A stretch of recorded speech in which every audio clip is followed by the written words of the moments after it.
Assalamualaikum warahmatullahi wabarakatuh. Perkenalkan, kami dari kelompok 8, kelas Biologi E semester 5, akan menjelaskan mengenai materi standar pengelolaan pendidikan dasar dan menengah pada mata kuliah pengembangan kurikulum. Adapun anggota dari kelompok 8 yaitu terdiri dari Vina Nurul Arifah, kemudian Nur Hidayati Fauzia, dan Nur Khalifah. Pokok bahasan materi yang pertama yaitu mengenai definisi dari standar pengelolaan pendidikan dasar dan menengah. Kemudian yang kedua, standar pengelolaan pendidikan dasar dan menengah berdasarkan Peraturan Menteri Pendidikan dan Kebudayaan Republik Indonesia.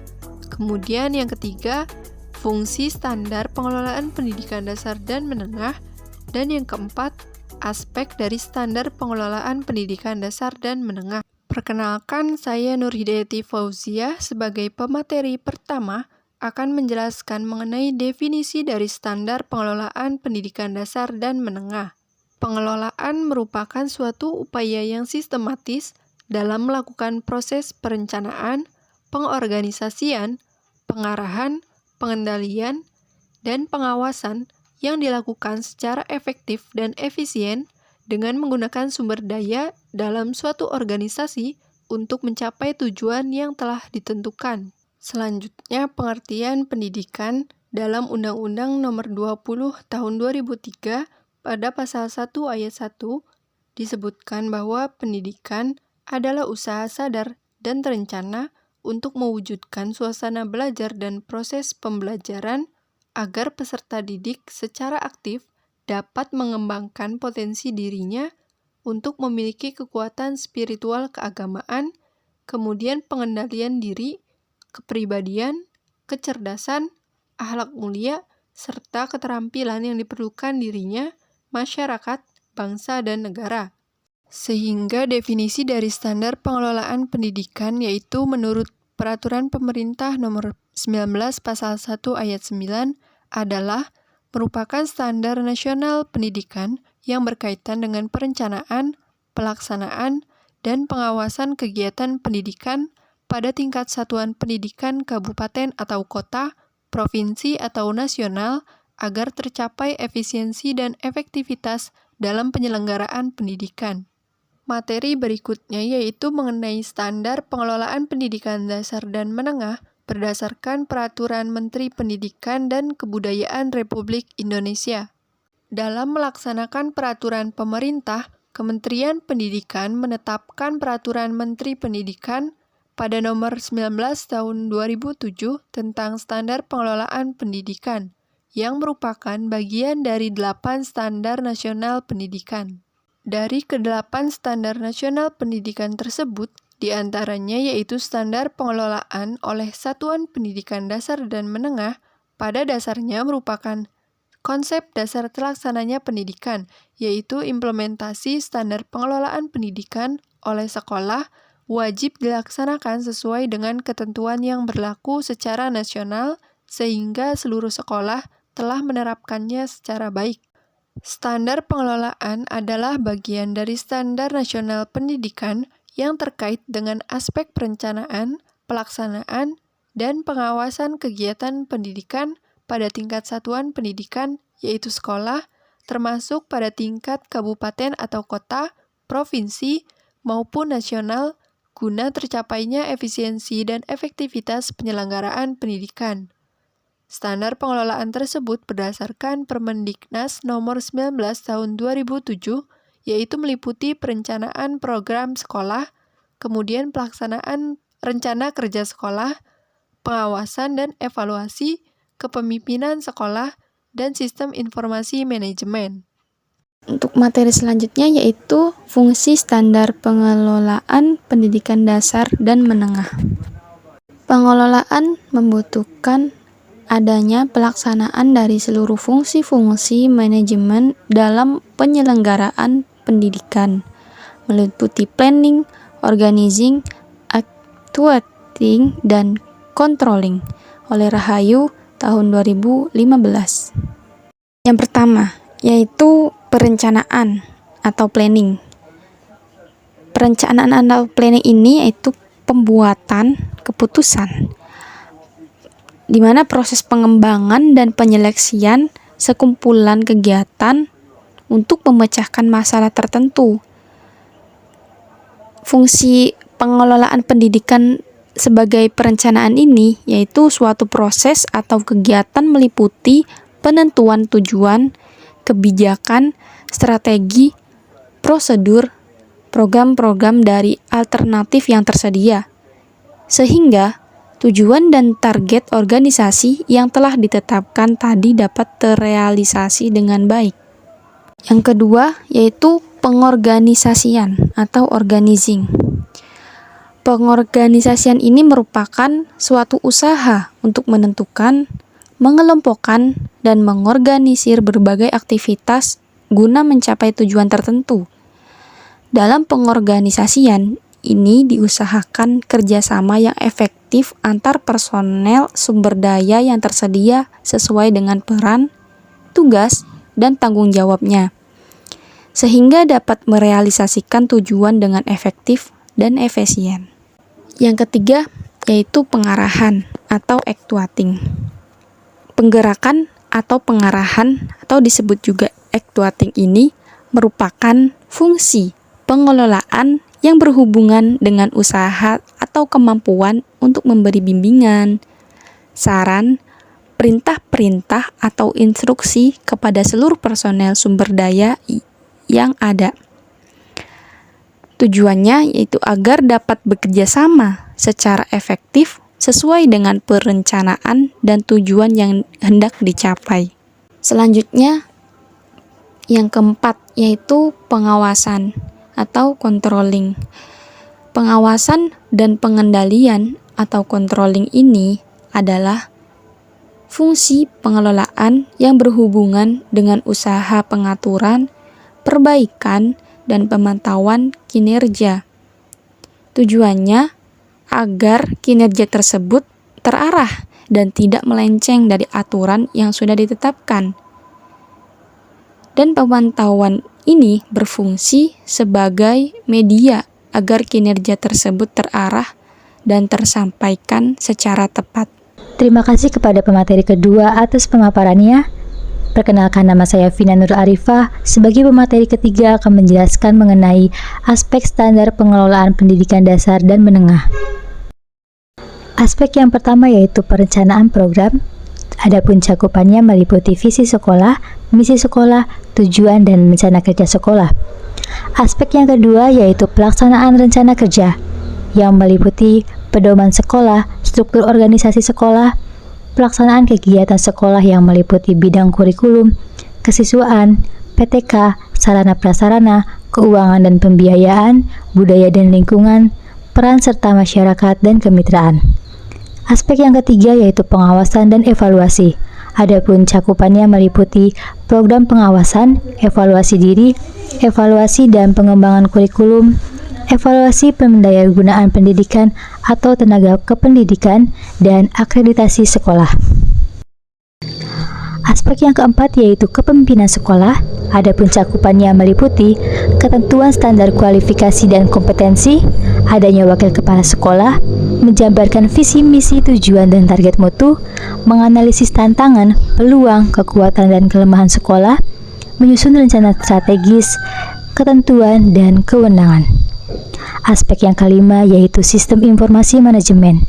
Adapun cakupannya meliputi pengelolaan SIM, ketersediaan fasilitas informasi yang efisien, efektif, dan mudah diakses, petugas pengelolaan SIM, dan komunikasi antar warga sekolah berbasis SIM. Informasi selengkapnya bisa diakses melalui BSNP Indonesia ORG per Kemendikbud tahun 2007. Yang pertama yaitu perencanaan program. Perencanaan program dalam pengelolaan pendidikan meliputi ada visi sekolah. Visi sekolah merupakan cita-cita lembaga yang dapat direalisasikan dalam kurun waktu tertentu dan merupakan keinginan yang realitas dan rasional, serta memungkinkan lembaga tersebut untuk mencapainya. Bagi sekolah, visi adalah imajinasi moral yang menggambarkan profil sekolah yang diinginkan di masa datang. Imajinasi ke depan seperti itu akan selalu diwarnai oleh peluang dan tantangan yang diyakini akan terjadi di masa datang. Selanjutnya, ada misi sekolah. Misi sekolah merupakan penjabaran misi dalam bentuk rumusan tugas, kewajiban, dan rancangan tindakan yang dijadikan arahan untuk mewujudkan visi. Kemudian ada tujuan sekolah. Tujuan menggambarkan arahan yang jelas bagi sekolah. Perumusan tujuan akan strategi atau perlakuan, arah kebijakan, dan program suatu sekolah. Oleh karena itu, perumusan tujuan harus memberikan ukuran lebih spesifik dan akuntabel. Kemudian ada rencana kerja sekolah. Perumusan rencana atau program kerja sekolah berdasarkan atas perumusan visi, misi, tujuan, sasaran, strategi, dan kebijakan yang telah ditetapkan. Kedua, ada pelaksanaan rencana kerja. Pelaksanaan merupakan kegiatan untuk merealisasikan tindakan secara nyata dalam rangka mencapai tujuan. Pelaksanaan rencana kerja meliputi yang pertama yaitu pedoman sekolah. Pedoman sekolah harus dijadikan sebagai acuan atau pegangan semua elemen sekolah sesuai tugas, pokok, dan fungsinya melalui pembagian yang tertera dalam struktur organisasi sekolah. Kemudian ada struktur organisasi sekolah. Struktur organisasi sekolah terdiri dari semua pimpinan pendidikan dan tenaga kependidikan yang mempunyai uraian tugas, wewenang, dan tanggung jawab yang jelas tentang keseluruhan penyelenggaraan dan administrasi sekolah. Selanjutnya ada pelaksanaan kegiatan sekolah. Pelaksanaan kegiatan sekolah meliputi bidang kesiswaan, bidang kurikulum dan kegiatan pembelajaran, bidang pendidikan dan tenaga kependidikan, bidang sarana dan prasarana, bidang keuangan dan pembiayaan, budaya dan lingkungan sekitar, serta peran serta masyarakat dan kemitraan sekolah. Seluruh bidang tersebut diselenggarakan dan dikelola oleh satuan pendidikan yang dibentuk dalam struktur organisasi sekolah. Yang ketiga yaitu pengawasan dan evaluasi.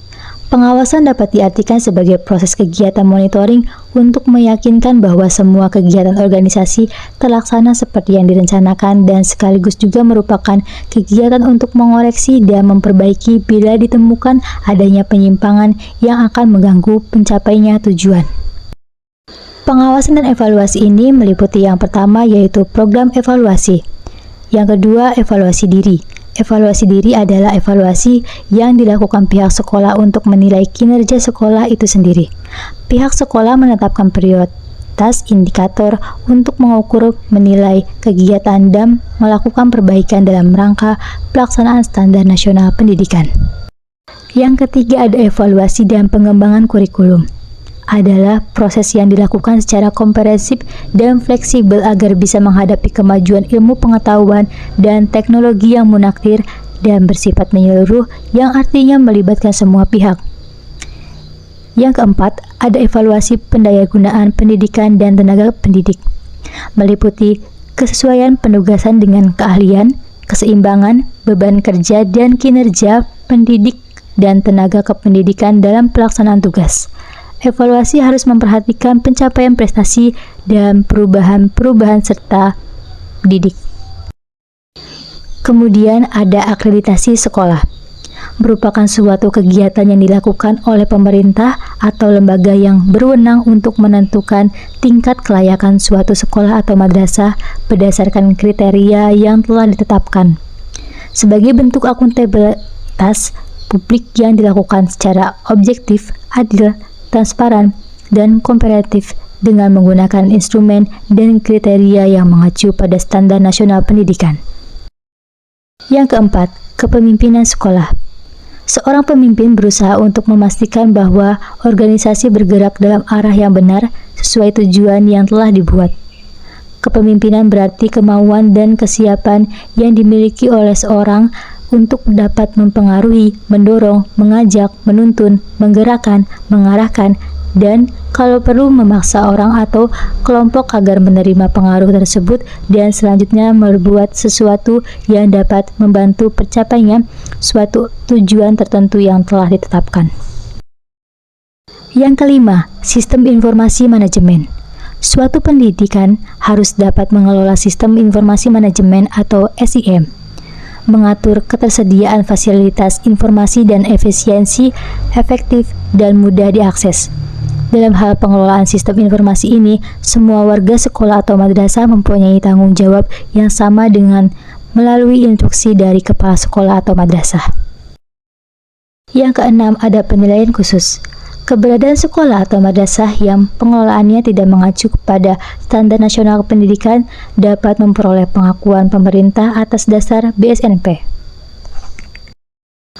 Berdasarkan pemaparan yang telah disampaikan, dapat diambil suatu kesimpulan bahwa standar pengelolaan pendidikan dasar dan menengah merupakan standar nasional pendidikan yang berkaitan dengan perencanaan, pelaksanaan, dan pengawasan kegiatan pendidikan pada tingkat satuan pendidikan kabupaten atau kota, provinsi, atau nasional agar tercapainya efisiensi dan efektivitas penyelenggaraan pendidikan. Hal ini diatur dalam Peraturan Menteri Pendidikan Nomor 19 Tahun 2007 tentang standar pengelolaan pendidikan, pengelolaan pemberdayaan adanya pelaksanaan dari seluruh fungsi-fungsi, manajemen dan penyelenggaraan pendidikan meliputi planning, organizing, actuating, dan controlling.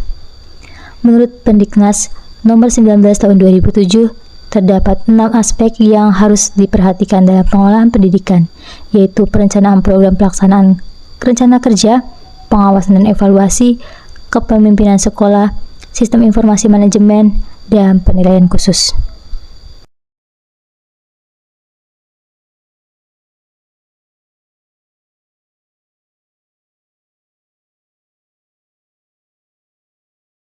Mungkin cukup sekian yang dapat kami sampaikan. Kurang lebihnya mohon maaf. Wabillahi taufiq wal hidayah. Wassalamualaikum warahmatullahi wabarakatuh.